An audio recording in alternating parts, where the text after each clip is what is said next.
Welcome to Monopoly. It's probably safe to assume that everyone's played Monopoly before, at least one of the versions, since there seems to be thousands of offshoots of the original game. But if for some reason you've never played Monopoly before, the game involves you traveling around a board, landing on properties, and trying to control the colored space neighborhoods, and try to get a monopoly in the area, while at the same time trying to bankrupt the other characters. I'm sure everyone has their own way of playing Monopoly. It's truly one of those games where the rules can be tweaked around a lot, and still keep the spirit of the game alive. For example, when we play Monopoly in our family, we allow you to put up houses and hotels without a monopoly. It only makes sense. Why do you need to buy up all the properties in the area just to build on it? What kind of insane logic is that? And luckily they allow you to tweak with the rules a lot in this game. They have many options to change the game in your preferred way, so you can make it look and feel like your family's game.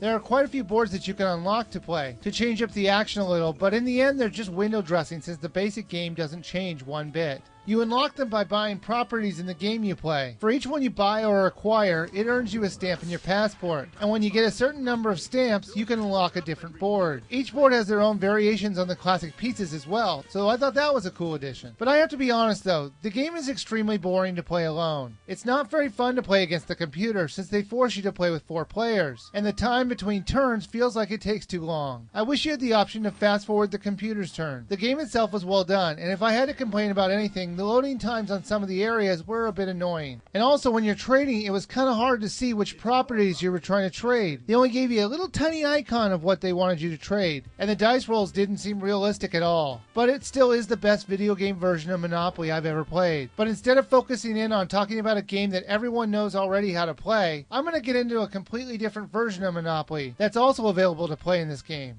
Riches Mode. It uses the same board, but it's played in a completely different way. The game's a little bit confusing to understand how to play. It took me quite a few turns to understand what was going on, so I'm going to try and explain this the best I can. The game is set up for so many turns. I played the beginner's mode, which is 6 turns, but you can go up to 12. The advantage of playing with more turns is that you get to play with more of the board spaces. They roll 4 dice and then a minigame happens, and this pattern is repeated with each round. The orders of the winner of that minigame decides which dice they want to play with. In the very first round, you'll want the higher number, since you'll get the most cards. But after the first or maybe the second round, you'll want to pick the lowest number, since at that point most of the properties will be taken and you'll have to end up paying rent. After you choose what number you want, the computer will randomly give you property cards that you'll use like cash. So if somebody in the future gets the same card, they'll have to pay you 1 property in rent money. Confused yet? It gets even more confusing. When you're dealt the community chest card, it lets the poorest player take 3 properties from one of the players. And chance cards give you the ability to put houses on your properties. For every Monopoly house or hotel you get, the number of properties you can take from the other players increases. Monopolies will come and go a lot through this game, and the goal is to earn the most money in the game by the final round. There are a couple problems with the game though. First, the minigames were dumb. They usually involve you putting something in somewhere, or racing something. They used the motion controls for everything, and it mostly worked, but I had some issues with it reading my actions in some of the minigames. But with a little finesse, I worked around it. And second, there's just too much luck involved with this game to make it enjoyable for me. The game itself would have been greatly improved with a little online play for either version of the game. Unfortunately, there isn't even a hint of online multiplayer options, which is unexcusable for this type of game in this day and age. The game is currently $40, and while the game looks nice, I don't think it's worth it. Maybe if the game was $20, it might be worth a buy. But with that said, this is a solid and true version of the game of Monopoly, and I do think the game is worth a rent.